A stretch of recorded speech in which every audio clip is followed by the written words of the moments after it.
भारत चांद को छूने के बाद अब सूर्य की ओर जा रहा है। चंद्रयान-3 की कामयाबी के बाद अब इसरो का आदित्य एल-1 मिशन जा रहा है सूरज पर।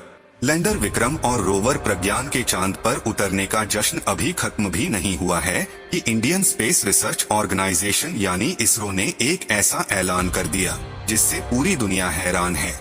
2 सितंबर 11:50 को इसरो अपना पहला सूर्य मिशन लॉन्च करेगा। आंध्र प्रदेश में श्रीहरिकोटा के सतीश धवन स्पेस सेंटर से मिशन आदित्य एल-1 लॉन्च होगा। चंद्रयान-3 की सफलता के बाद इसरो के लिए आदित्य एल-1 काफी महत्वपूर्ण है।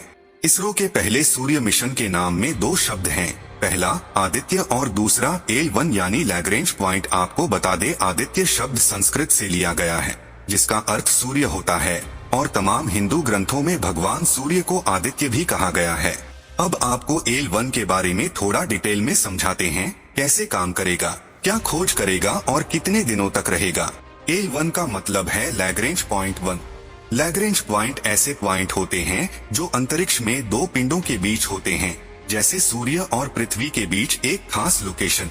इस पॉइंट पर सूर्य और पृथ्वी का गुरुत्वाकर्षण बराबर होता है, इसलिए यहाँ मौजूद अंतरिक्ष यान स्थिर रहता है और बहुत कम ईंधन खर्च करके चीजों को स्टडी करता है।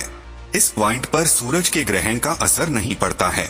लैग्रेंज पॉइंट 1 पृथ्वी से 15 लाख किलोमीटर की दूरी पर है और इसी लैग्रेंज पॉइंट 1 से भारत का सूर्ययान आदित्य एल-1 सूर्य की स्टडी करेगा। आपको बता दें कि 1772 में फ्रांस के गणितज्ञ जोसेफ लुइस लैग्रेंज ने इस पॉइंट की खोज की थी, इसलिए इसे लैग्रेंज पॉइंट कहते हैं। 2 सितंबर को जब आदित्य एल-1 मिशन लॉन्च होगा तो वो इसी लैग्रेंज 1 पॉइंट पर पहुंचेगा और अगले 5 साल तक सूर्य की स्टडी करेगा। आइए जानते हैं कि यह मिशन लगभग 5 साल तक सूर्य की क्या स्टडी करेगा। ये पहला भारतीय मिशन होगा जो सूर्य की स्टडी करेगा। सौर तूफान की स्टडी करेगा। सूरज से जो लपटें निकलती हैं, उनके बारे में जानकारी जुटाएगा। सूर्य की तरफ से जो भी कण या तरंगे पृथ्वी पर आती हैं, उनकी स्टडी होगी। सूर्य के बाहरी आवरण के बारे में जानकारी जुटाएगा। सौर तूफान के पृथ्वी पर हो रहे असर को डिकोड करेगा।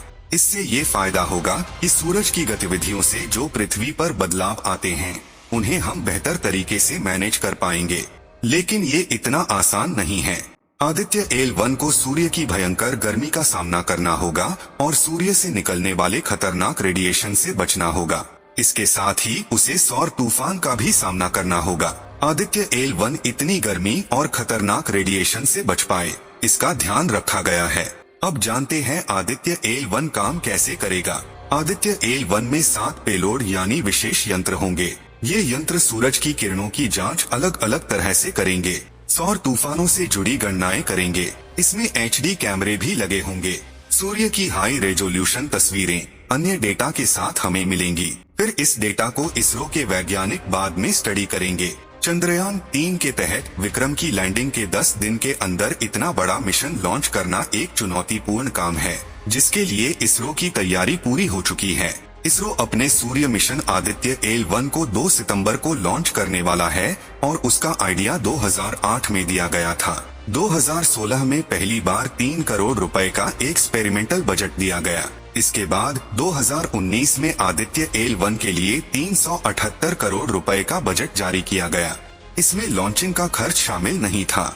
बाद में 75 करोड़ का लॉन्चिंग बजट दिया गया। कुल मिलाकर आदित्य एल-1 मिशन पर कुल 456 करोड़ रुपए खर्च हुए हैं, यानी कई हॉलीवुड और बॉलीवुड की फिल्मों से भी आदित्य एल-1 का बजट कम है। अगर अमेरिकी स्पेस एजेंसी नासा के सोलर मिशन से इसकी तुलना करें तो ये काफी सस्ता है। 2018 में नासा ने सूर्य मिशन पार कर सोलर प्रो लॉन्च किया था, जिसका कुल बजट 12,400 करोड़ रुपए था, यानी भारत के आदित्य मिशन के मुकाबले नासा का सोलर मिशन 27 गुना महंगा है। वैसे आपको बता दें कि नासा का सोलर मिशन 2025 तक काम करेगा, जबकि आदित्य मिशन 2028 तक सूर्य की स्टडी करेगा। सोलर मिशन भेजने में अमेरिका दुनिया में पहले नंबर पर है और उसने अब तक 23 सोलर मिशन भेजे हैं। 1994 में नासा और यूरोपियन स्पेस एजेंसी ने साथ मिलकर पहला सोलर मिशन भेजा था। नासा के पार्कर सोलर प्रोब नाम के एक मिशन ने सूर्य के आसपास से 26 बार उड़ान भरी है। नासा ने साल 2001 में जेनेसिस मिशन लॉन्च किया था। इसका मकसद था सूरज के चारों तरफ चक्कर लगाते हुए सौर हवाओं का सैंपल लेना। अब 2 सितंबर को आदित्य L1 की लॉन्चिंग के साथ भारत एक नया कीर्तिमान स्थापित करेगा। आपको क्या लगता है, चंद्रयान 3 की तरह ये मिशन भी सफलतापूर्वक हो पाएगा? क्या भारत एक और इतिहास बनाएगा? हमें कमेंट में अपनी राय जरूर बताइएगा। ऐसे ही और वीडियो देखने के लिए हमारे चैनल को सब्सक्राइब कर लीजिए। मिलते हैं इसी और वीडियो में। नमस्कार।